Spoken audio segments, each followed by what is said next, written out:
good.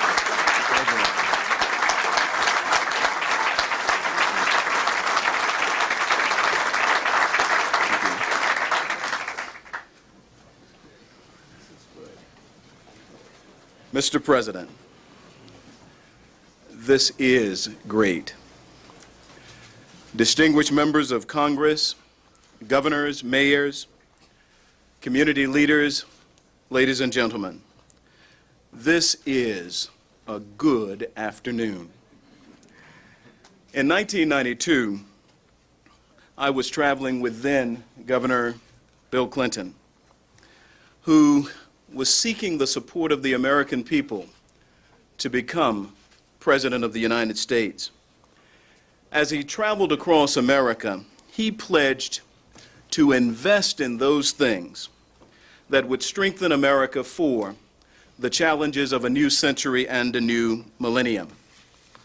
Well, during the past 6 years, even as we have balanced the budget for the first time in 30 years, President Clinton and Vice President Gore, working with all of you, they have made good on that pledge.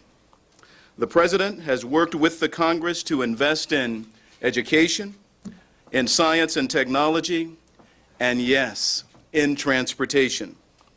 Transportation investment is already more than 41% above the last administration's average, and we see the results of this investment. Every day, the conditions of our roads and bridges and transit properties improved. Our air is cleaner, and the highway fatality rate is the lowest in our nation's history. Today, we're taking another major step forward, building from strength to strength, with a transportation bill that literally will take us into a new century and a new millennium, and ensure that transportation remains the tie that binds. This bill continues to make transportation safety the President's top priority. It represents our North Star by which we will be guided and judged. It also continues to protect our environment and continues to rebuild America, one neighborhood, one community at a time. And it proves that transportation is, as is here evidenced, about more than concrete, asphalt, and steel. But it's about people. It's about the hard work that they put forth, that they might get their children to school, that they might pursue knowledge and understanding. It's about the work they do with their hands and with their minds, that they help then to rebuild America. It's about giving them opportunity to lead better and more fulfilling lives. This legislation helps those moving from the dependence of welfare to the independence of work. It ensures that women and minority-owned businesses, as well as small businesses, will have a chance to compete on an equal basis in helping to rebuild America. And it preserves strong labor protections for transportation workers. Now, these measures, some of them faced opposition, but I'm proud. I'm proud that our President stood firm and that many members of Congress stood firm with him. I am pleased that we have in this bill all of the things that the President talked about when he unveiled our next T proposal in this very room in March of 1997. And so I want to thank the President, and I want to thank these distinguished members of Congress. And Mr. President, you can just look across the room, and clearly we have the leadership. We've got the majority leader. We've got the chairs of the two important committees, Chairman Chafee and Chairman Schuster. We've got Congressman Oberstar and Senator Baucus. We've got Senator Byrd. We've got Chairman Warner. We've got governors and mayors. We've got the strength of the Congress, Chairman Petri and others, all here because of the importance of this legislation. I would be remiss, Mr. President, if I didn't thank your team here at the White House, Erskine Bowles and Gene Sperling, Jack Lew and Larry Stein and Michael Deitch, and yes, Franklin Raines, and all who worked with us to help make this legislation a reality. I also want to thank the members of my team at the Department of Transportation, Deputy Secretary Mortimer Downey, and several other members of our department who are here today. They too deserve our thanks. Our FHWA Administrator Ken Weichel, our FTA Administrator Gordon Lenton, our FRA Administrator Jolene Muller-Torres, our NHTSA Administrator Rick Martinez, our RISPA Acting Administrator Kelly Corner, and Bob Kinsley, our Acting Director of the Bureau of Transportation Statistics. Also, Steve Palmer, who worked with the distinguished members of the Congress to help make this legislation a reality. He serves as our Assistant Secretary for Governmental Affairs. Also, Nancy McFadden, our General Counsel, Jack Basso, our Acting Assistant Secretary for Budget, and Jano Lieber, our Acting Assistant Secretary for Policy. I mention them because we still have a little work yet to be done, and I will need their strong support and cooperation as we work with you to make even better things happen. And also, I'd like to thank the thousands of employees of the department who helped to make America's transportation system the best in the world, but who are also committed again to build from strength to strength in creating a transportation system for the 21st century that will be international in its reach, giving us access to markets around the world, intermodal in its form, intelligent in its character, and inclusive in its service. A transportation system that will ensure that our best days are yet to come. One outstanding feature of this bill is an expansion of the job training programs to help give us the skilled workforce we need for the 21st century.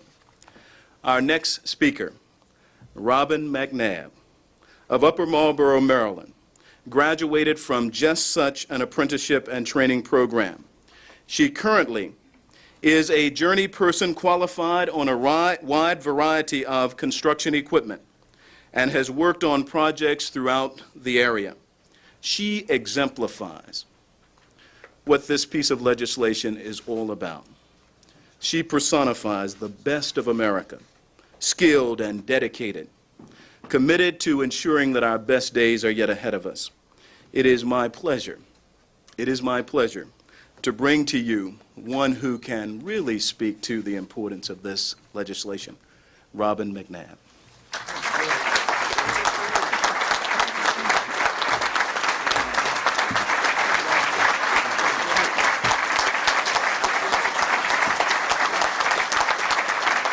Thank you very much. Well, I'm a little nervous, but I'm very honored to be here today for the signing of this most historic bill. I'm Robin McNabb. I've been in heavy construction for over 20 years. I've been in the Local 77 operating engineers for 10 years. I've gone through their apprenticeship program, which greatly increased my skills and gave me a better opportunity for wages and good job. I think this bill is greatly needed and has been for a long time for the safety of our families and for everyone who uses the highways and transportation system. From the beginning, ever since the Family and Medical Leave Act, as one of his first acts in office, President Clinton has stood up for families and a strong economy. Because of this president, people like me have a better living today.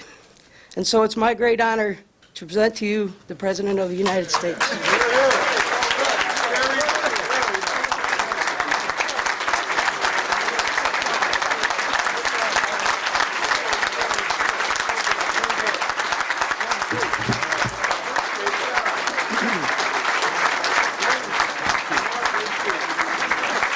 Great job. That was great. Thank you.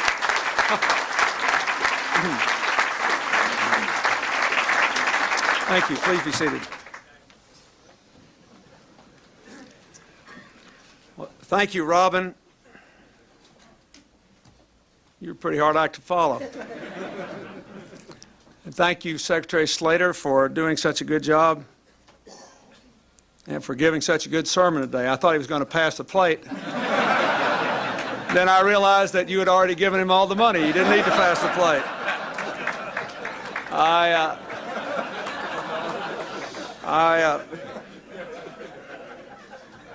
I too want to thank the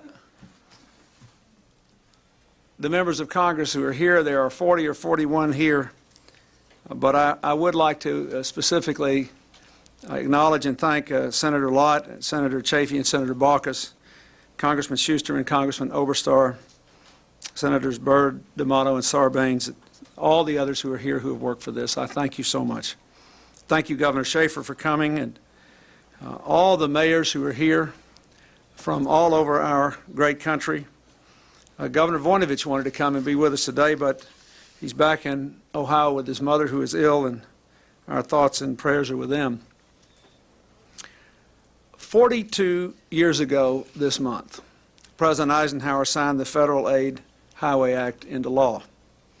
The bill was sponsored in the Senate by Albert Gore, Sr. It gave rise to the most efficient network of roads in the history of this country, connecting millions of Americans to the economic mainstream, ushering in 2 decades of unparalleled growth. In 1992, when I got on that bus and rode across America, I was still the beneficiary of that far-sighted action over 40 years ago. But I also saw that the concrete foundations built in the Eisenhower era were crumbling in some places, that more needed to be done in our cities, in our rural areas, and in all places in between. It was clear to me then that if America were to roll into the 21st century at full speed, we had to be willing once again to make historic and long-term investments in our roads, our bridges, our transportation systems. We've worked hard to do that for 5 years with enormous bipartisan support in the Congress, even as we were cutting the deficit and reducing the size of the federal government to its smallest in 35 years. Today, I'm proud to sign this bill, the Transportation Equity Act for the 21st century. It meets the challenge of building the pathways of the future while maintaining the fiscal discipline that allowed us to achieve the first balanced budget in 29 years and an accompanying very high rate of economic growth. The act will strengthen America by modernizing and building roads, bridges, transit systems, and railways to link our people and our country together and to permit a freer flow of goods. It supports, as you just saw, hundreds of thousands of jobs and a lot of good training. The act will save lives by allowing us to develop advanced airbag technologies, to offer incentives for increased seatbelt use, to make our roads safer, to get bad drivers and vehicles off the road. The act will protect the environment. It expands recreational trails and bike paths, promotes mass transit, and helps communities to meet national standards for healthy air. The act will expand opportunity. It offers transportation assistance to enable more Americans to move from welfare to work. If you can't get to work, you can't go to work. It protects the Disadvantaged Business Enterprise Program so that minority and women-owned businesses have an opportunity to compete for transportation projects. The act will allow us to reserve our budget surpluses until we have saved Social Security for the 21st century. The bill is paid for line by line and dime by dime, without squeezing other critical investments in education, healthcare, research and development, and the environment.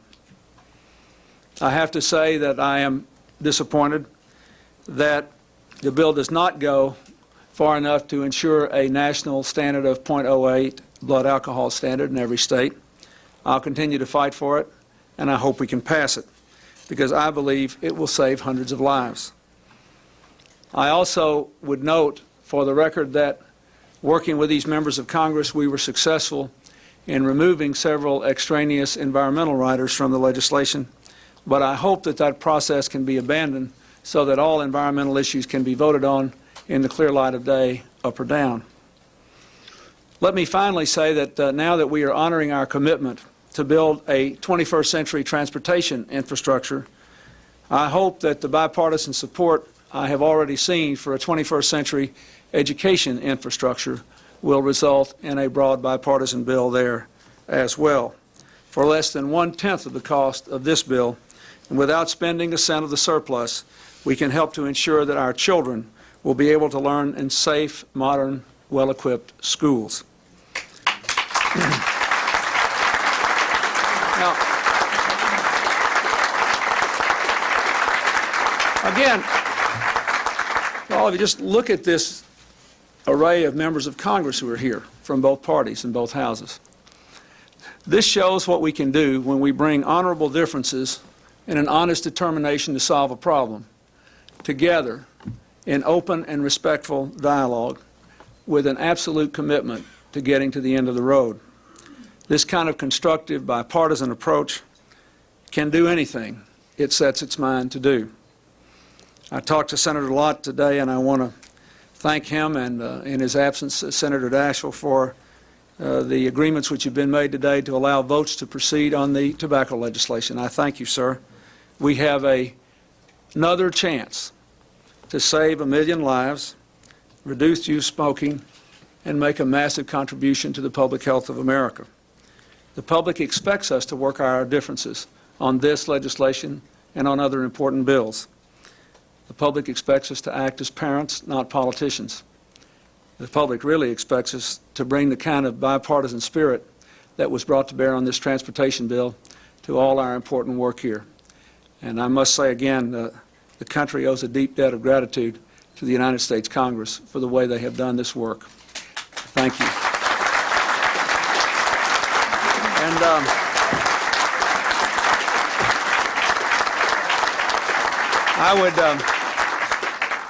I'd like to ask all the members of Congress to come up here and gather around, and I'll sign the bill.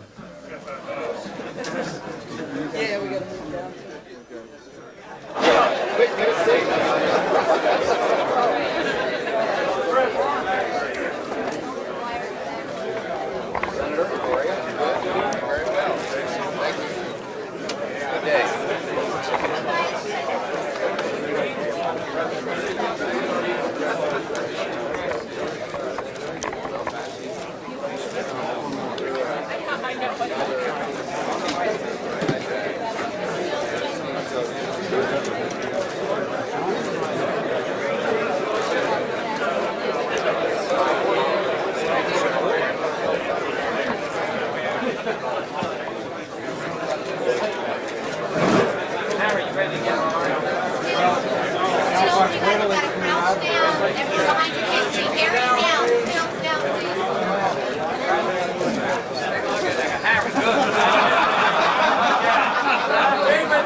Thank you all very much.